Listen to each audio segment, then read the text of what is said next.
A Europe-wide database to track all passengers flying in and out of the EU. It's one of the latest counter-terrorism measures being pushed by European leaders. A necessary evil to keep us safe, or another step on the road to a surveillance society? Welcome to On the Front Line.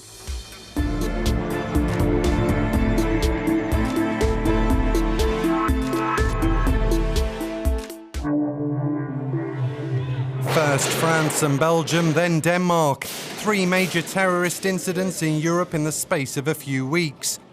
All the countries were targeted by homegrown extremists.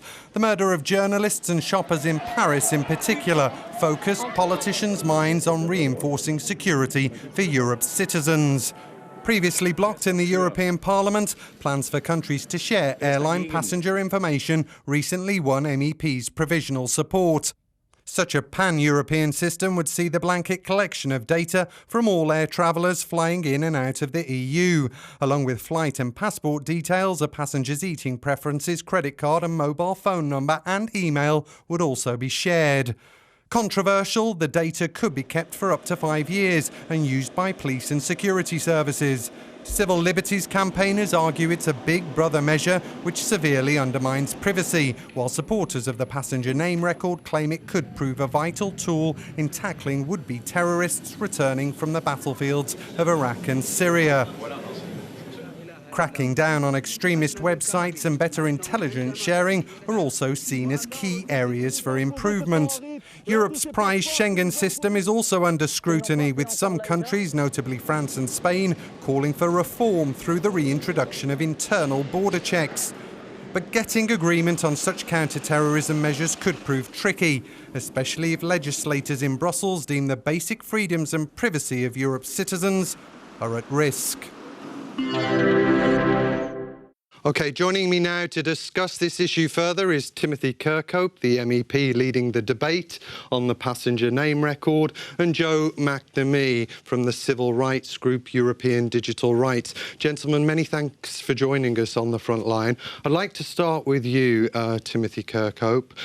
We've just seen some of the information that would be stored on this database. How will this prevent terrorist attacks and help police? Well, first of all, passenger name records.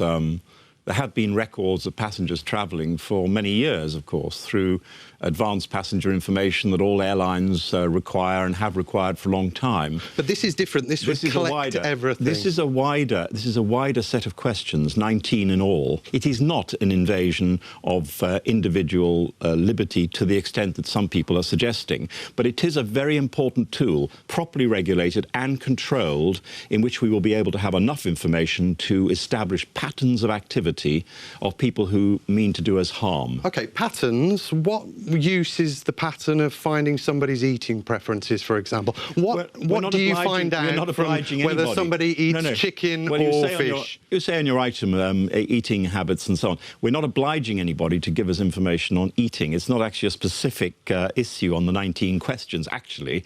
But the truth is, of course... But it's blatant profiling, isn't it? No, it's not. That's exactly what we're avoiding, is profiling here. The reason for doing a European-wide operation is because if we don't do it and have common standards and common protections in relation to data, individual countries will more and more introduce their own systems, as the British already have, and these systems will have no protections of data, and what's more, these systems will all be slightly different and failing to achieve what we need, which is to have standard situations where we can work out where people have intentions or are going to travel in such a way that it might harm us. OK, thank you. A common sense measure to unify the data to protect us all? Well, the first question is it profiling or not? And profiling is gathering as much data as you can, working out patterns in order to identify people that fall into a particular pattern. That is profiling. To say it's not profiling, it's looking for patterns, is an obvious contradiction. There's no evidence to show that it is a necessary proportionate measure. No, I think that's completely wrong, of course, because we've talked with the intelligence agencies and the police authorities, and we're looking at the minimum in terms of retention of data and so on, that is going to be helpful to them in the job they have to do. So there are a lot of safeguards. The profiling, definitely, that is not. Profiling is where the alternative to what we're proposing would be airlines picking on individual routes and saying, those routes, we will watch everybody carefully. If that's not profiling, I don't know what it is. What we're doing is not profiling. Okay. Isn't the real danger here the fact it's a slippery slope, that what little privacy we have left is slowly being eroded? And what are you going to ask for next? Email passwords? No, I mean, I think the thing about this is that we believe that this is the minimum amount of information which would be very useful in helping us with the present dangers we have, not just terrorism. If we do not do what I'm proposing here, then we will end up with many systems with no safeguards or no guaranteed safeguards for people. What is better? And what about freedom? Freedom is important, but security is also very important, so you can enjoy your freedoms. Without the security we're offering, the citizens of Europe will lose freedoms. Are you confused, Joe McNamee, about who the bad guys are here? No, absolutely not. It's absolutely essential to find measures that are effective, that work, and defend our rule of law and our democratic principles. We need to be careful. We need to be targeted. We need to invest in measures that actually work. And yeah, it's not really clear how effective this system would have been in stopping the terrorist attacks. The Kouachi brothers, who carried out the attacks in Paris, were known by the security services. Yes. The killers of Lee Rigby were known by the security services. It's a case of the intelligence agencies dropping the ball, isn't it? They should have used the data that they had in a better way rather than demanding more tools, which is what they always demand. Our intelligence agencies have a very difficult job to do because we live where, and we acknowledge the fact that human rights are very important. But I think it's the business about Lee Rigby or these specific cases. I am not trying to push this to try and show that this would have stopped any of those things. I can't guarantee it. What I do know, and what I have good reason to believe anyway, is that there are a number of other terrorist attacks, there are a number of areas of criminality which, with PNR, we can deal with. OK. Why do you distrust the authorities so much, Joe McNamee, here, not to use this data correctly? Well, we've got lots of evidence of data being abused by governments, and the Snowden revelations gave us a lot of insight into the abuses in the UK. In fact, only in December, the UK's own surveillance court found that the UK had been behaving illegally. But we need proper safeguards. But that's the whole point in my proposals, why we are putting in my proposals themselves a whole lot of safeguards. I've gone a real long way as a rapporteur to get this right and balanced, you know? No doubt. But I mean, for example, we saw the telephone of the German Chancellor hacked and world leaders hacked without the knowledge of the US president. It was done by the American security services.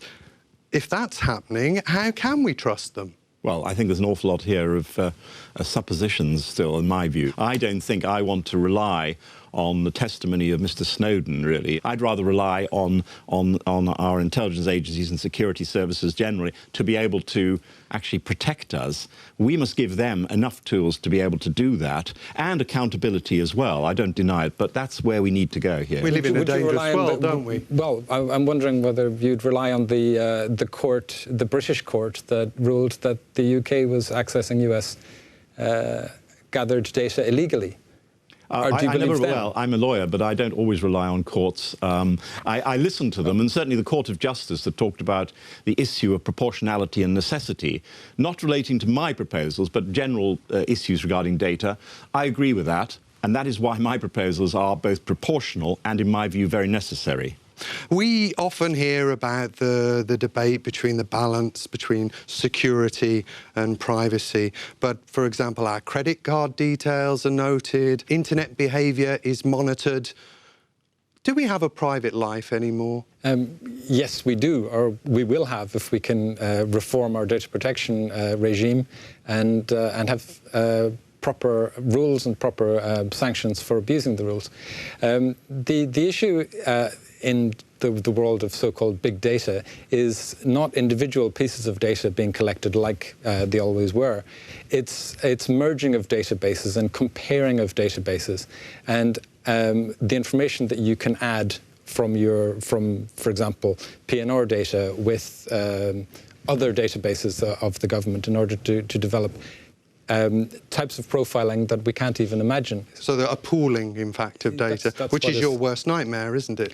I've got plenty of nightmares, but it is a worry because we're producing more and more and more data, and it's very difficult to assess today what merging PNR database with other databases would mean, what it will mean next year, what it will mean in 10 years' time. OK, but do we have a private life anymore? Well, no, I differentiate between the commercial use of data, the selling of data about me, which I have volunteered to give to all kinds of companies. We all do that almost every day, and no one thinks about it. I think there needs to be some real concern about that.